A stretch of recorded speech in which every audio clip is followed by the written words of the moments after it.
How does an opera composer become a national hero? I mean, so beloved that his death literally brings an entire country to a grinding halt? Today, we're jumping into the incredible story of Giuseppe Verdi and how his music became the real deal soundtrack for the birth of a nation.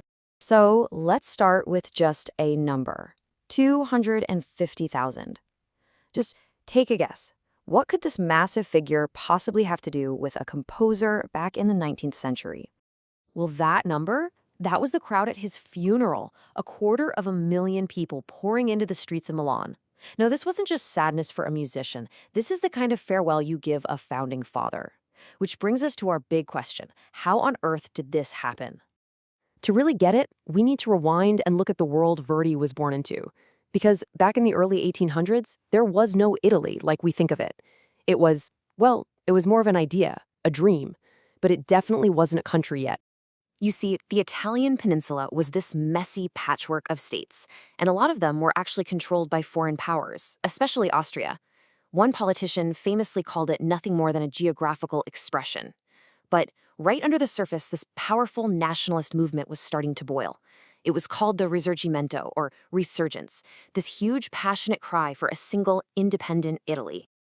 And right into this politically charged world steps this young composer from a pretty humble background.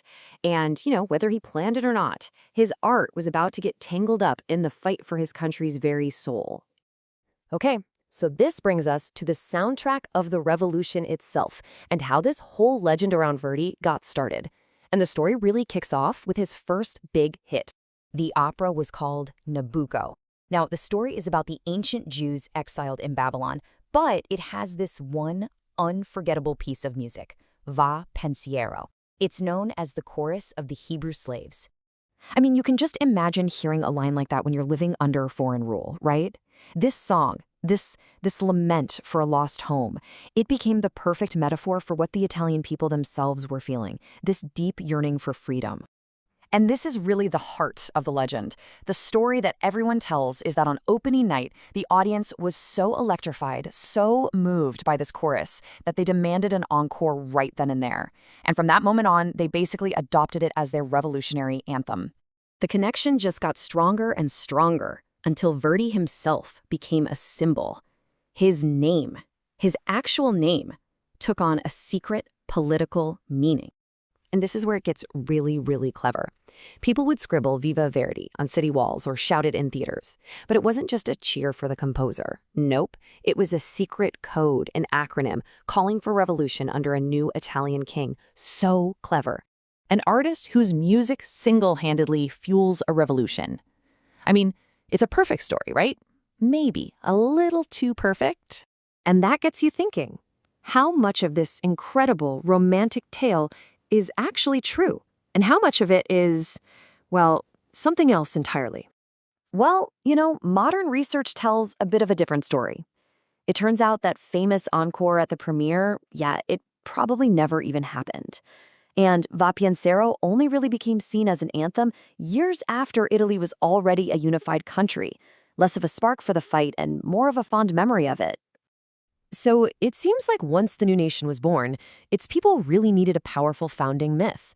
They kind of looked back in time and read all this revolutionary spirit into Verdi's early music, creating the cultural hero they were looking for. So if he wasn't exactly the revolutionary freedom fighter from the stories, then who was the real Giuseppe Verdi? I mean, was he even a patriot at all? Oh, he absolutely was. 100%. The legend might be exaggerated, but the man himself was a huge supporter of a united Italy. I mean, look at this. In 1848, right in the middle of all these revolutions, he's writing to a friend, "The hour of liberation has come."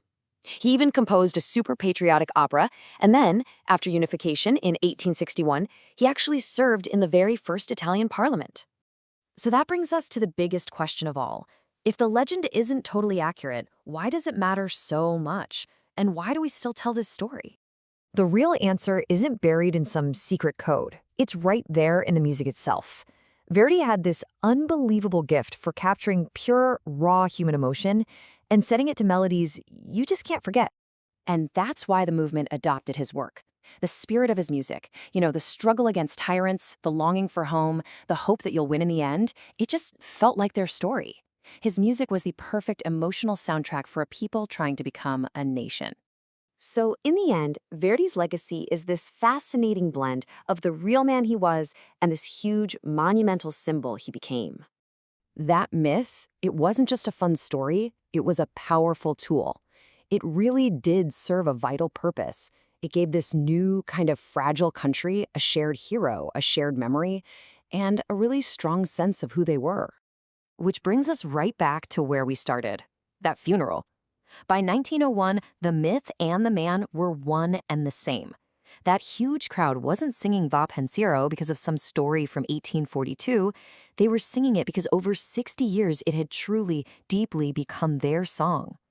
It really leaves you with a final thought, doesn't it? Can a story be technically, factually wrong, but also, on some deeper level, be exactly right? The story of Verdi in Italy seems to suggest that sometimes the true story of a nation isn't just found in the history books, but in the music it chooses to remember.